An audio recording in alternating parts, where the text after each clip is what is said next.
Why am I like this? She wondered, staring at her reflection in the mirror. She screamed, "Help! Jealousy has eaten me up." On the story of how deep jealousy has eaten into Omandi. From the outside, Omandi's home looked warm and welcoming. A modest house with colorful flowers lining the pathway and laughter occasionally drifting from the kitchen. But inside, there was another kind of energy.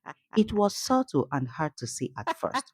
But as Omandi grew older, she began to notice the pattern in her parents' behavior. Her parents, Mr. and Mrs. Nyaga, had always been cordial with the neighbors.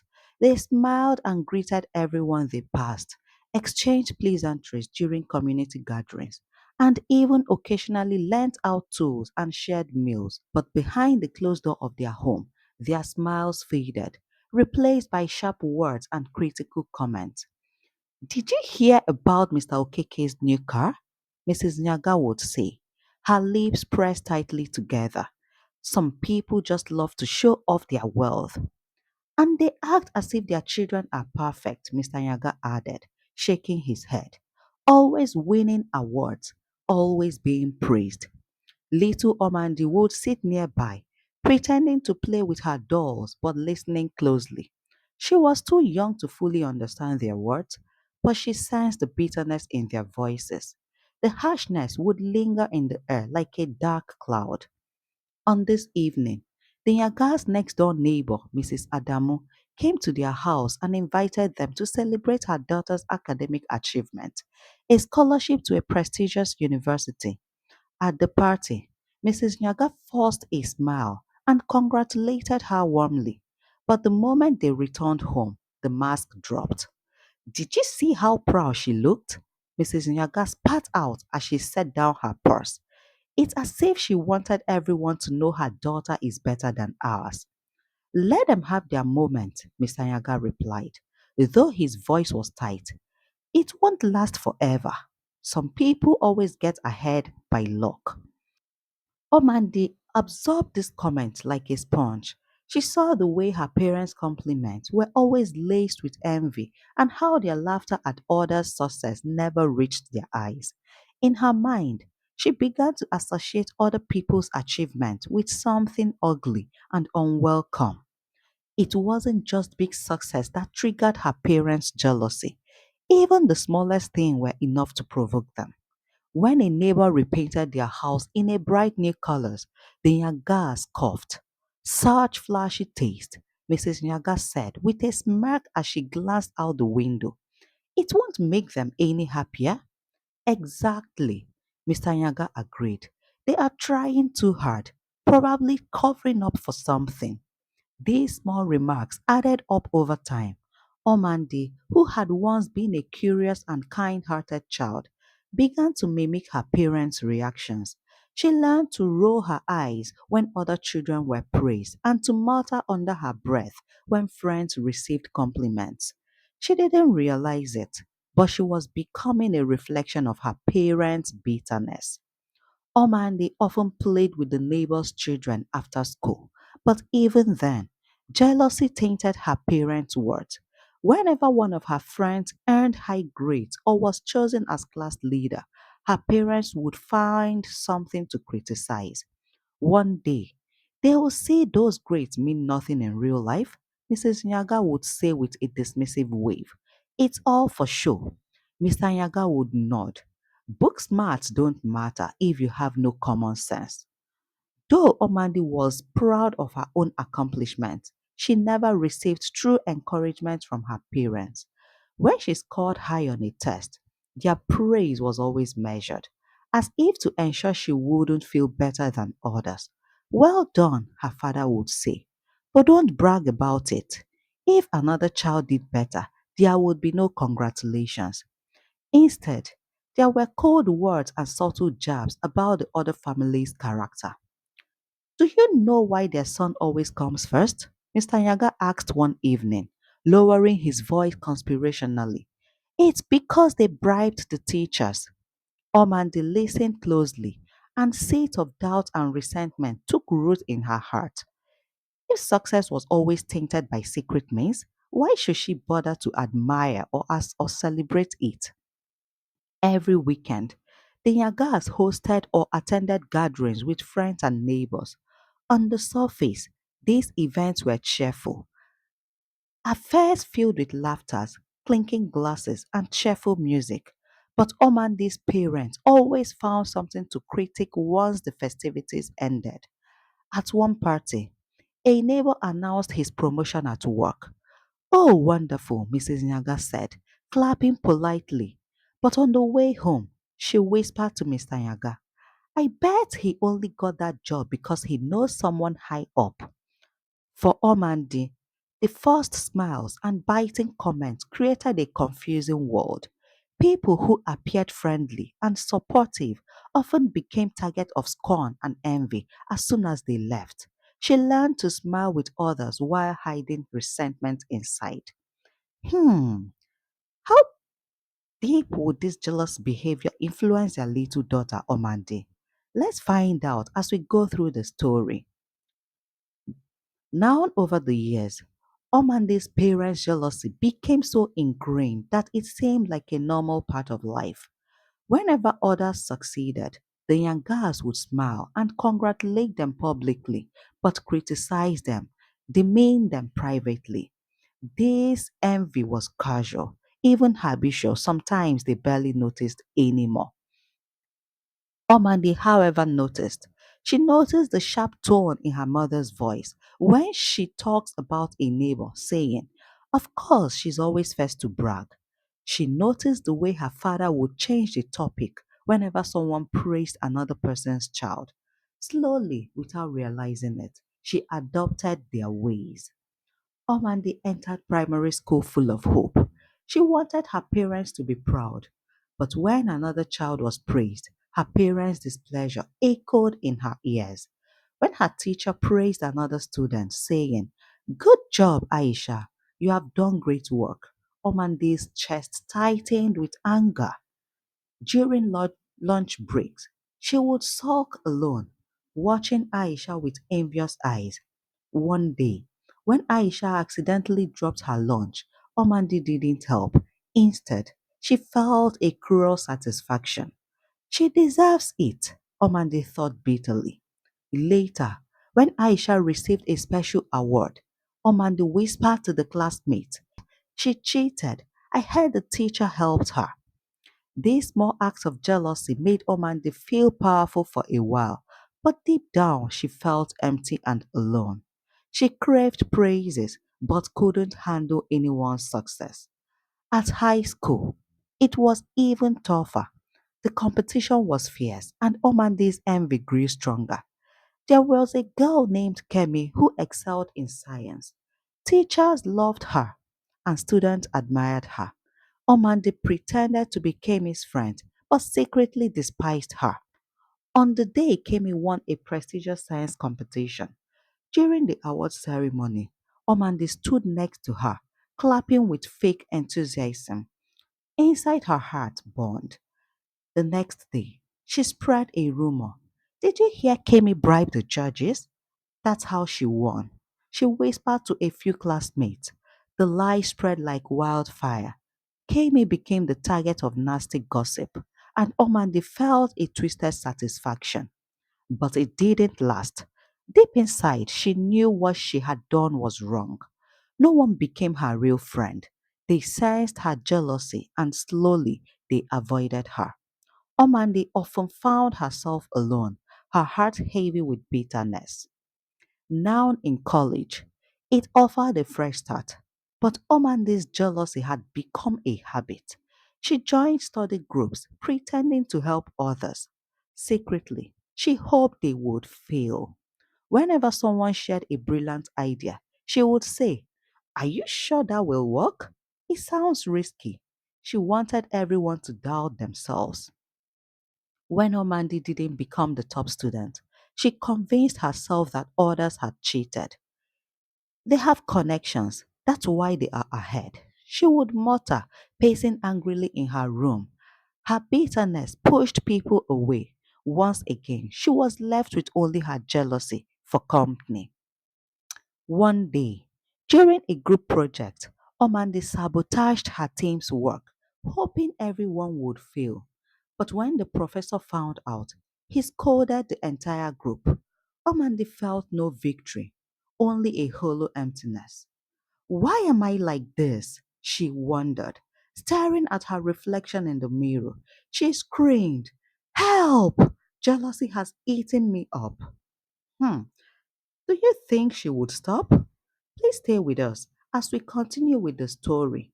Also, drop your thoughts on how you think jealousy can be curbed. Known as a doctor, Omandi works at Uptown Hospital, one of the biggest hospitals in the heart of Abuja. The first day Oma met Dr. Ruth at Uptown Hospital was memorable. Ruth had just transferred from another hospital and was introduced as a senior registrar. Omandi shook Ruth's hand, feeling a chill run down her spine. She has such a warm smile, Omandi thought bitterly. Everyone seemed drawn to Ruth immediately. The nurses crowded around her, asking questions and sharing stories. Patients who had barely known her smiled and seemed comfortable by her presence. The jealousy began to brew again. Omandi felt as if every glance and smile sent Ruth's way was a dagger aimed at her heart. I have been here longer. I've worked harder. Why does she get all the attention? Omandi thought, trying to mask her bitterness behind her smiles. It didn't take long for the first clash between Omandi and Ruth. Uptown Hospital was bustling with patients, and Ruth's compassionate care made her popular quickly. On a certain evening, Ruth stayed late to finish some patient's report. She left her notes neatly on her desk, planning to submit them first thing in the morning. Omandi saw an opportunity. With a quick glance to ensure no one was watching, Omandi slipped into Ruth's office. She scanned the note and carefully swapped a few pages, adding errors that would make it seem like Ruth was careless. Let's see how perfect she is now, Omandi whispered. Next morning, Ruth's work was reviewed. The head of department called her into his office. Dr. Ruth, this note contains serious mistakes, he said, disappointment clear in his voice. Ruth was shocked. She had always been meticulous. She apologized sincerely and promised to fix it. The news spread, and Omandi waited to see Ruth's reputation crumble. But to her surprise, many colleagues and patients defended Ruth. It must be a mistake. Dr. Ruth is always so careful, one nurse said. I trust her completely, another added. The support infuriated Dr. Omandi. She had expected Ruth to falter and lose respect. Instead, Ruth seemed to grow stronger through the challenge. Despite the setback, Ruth did not change. She continued treating the patients with kindness and care. Every day, she greeted everyone with a warm smile, including Omandi. Good morning, Dr. Omandi, Ruth would say cheerfully. Omandi barely managed a curt nod. Certain internally, how can she smile like that after what happened? She wondered. Ruth's humility and grace left an unsettling feeling in Omandi's heart. When Ruth assisted in surgeries, she treated every nurse, technicians, and trainee with respect. Could you pass me the scalpel, please? She would ask, even for routine tasks. Her voice was calm, her touch gentle. Patients who awoke from surgeries often praised Ruth. I felt safe because of her, they would say. This only fueled Omandi's jealousy. Why do they adore her? She asked herself daily. Why can't it be me? A pivotal moment came during a complex surgery that Ruth was assigned to lead. The patient's life was at stake, and everyone knew Ruth's expertise could make the difference. Jealousy burned into Omandi's heart as she watched Ruth prepare. Everyone will praise her again, she thought bitterly. An idea formed in her mind, a dangerous idea. The night before the surgery, Omandi entered the operating room. She switched the position of several critical tools and tampered with the arrangement. If Ruth fumbled during the operation, her reputation could be tarnished forever. This time, you won't escape, Omandi whispered, her hands trembling with excitement and dread. The next day, the operating room was filled with tension. Ruth entered with confidence, her eyes focused. As the procedure began, Ruth realized something was wrong. Tools were not where they should have been. Panic flashed in her eyes for a split second. But she took a deep breath. Calm down, she told herself with incredible composure. She adjusted to the change, using her experience and the quick thinking to save the patient's life. When the surgery ended, the room erupted in applause. Nurses and doctors praised Ruth's skill and calmness under pressure. Ormandy watched from a distance, her heart pounding. How? She whispered. How does she always rise above? Despite Omandi's continued effort to tarnish Ruth's reputation, Ruth treated her with nothing but kindness. One day, Omandi was struggling with a difficult case. She was tired and frustrated. Ruth noticed and walked over.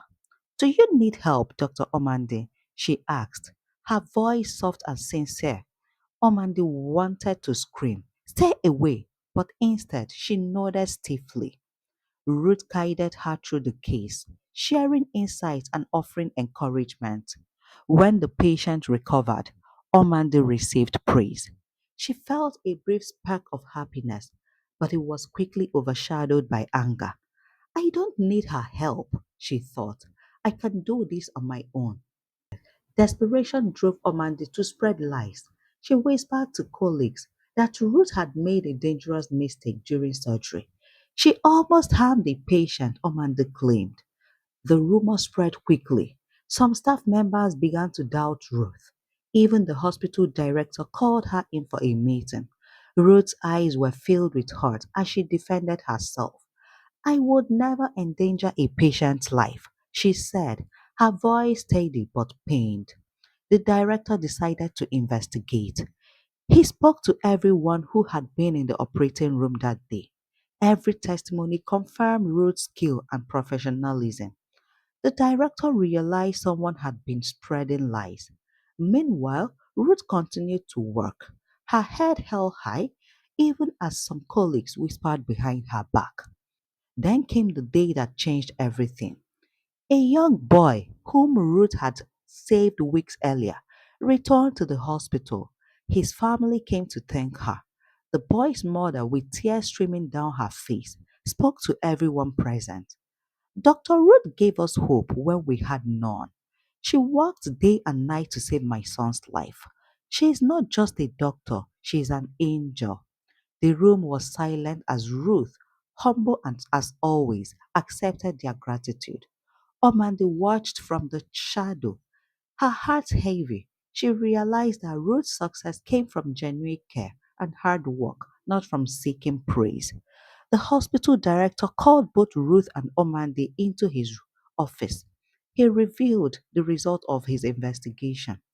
Dr. Omandi, he said, disappointment evident in his voice. We have discovered that someone tried to ruin Dr. Ruth's reputation. I am deeply disappointed. Omandi's hands shook. She expected Ruth to demand punishment or to humiliate her, but Ruth turned to her with compassionate eyes. I hope you will learn from this, Dr. Omandi, she said softly. We can always achieve great things together. In that moment, Omandi's facade crumbled. She saw the depth of Ruth's kindness and the weight of her own bitterness. Tears filled her eyes. I am sorry, she whispered. I am so sorry. Ormandy's journey to change was not easy. She had to face the consequences of her actions and earn back the trust of her colleagues. Day by day, she worked to be better. Ruth, true to her word, supported her. They worked together on cases, and slowly, Ormandy began to see the power of collaboration and kindness. Over time, Omandi's jealousy faded. She learned that true success wasn't about tearing others down, but lifting others up. She and Ruth became a powerful team. saving lives and bringing hope to countless patients. For the first time in her life, Omandi felt free, free from the chains of jealousy that had bound her for so long. This brings us to the end of Omandi's ordeal with jealousy. Did you find this story interesting? Please do drop your thoughts on jealousy. Also, like, share, and subscribe to our channel for more interesting stories. Thank you.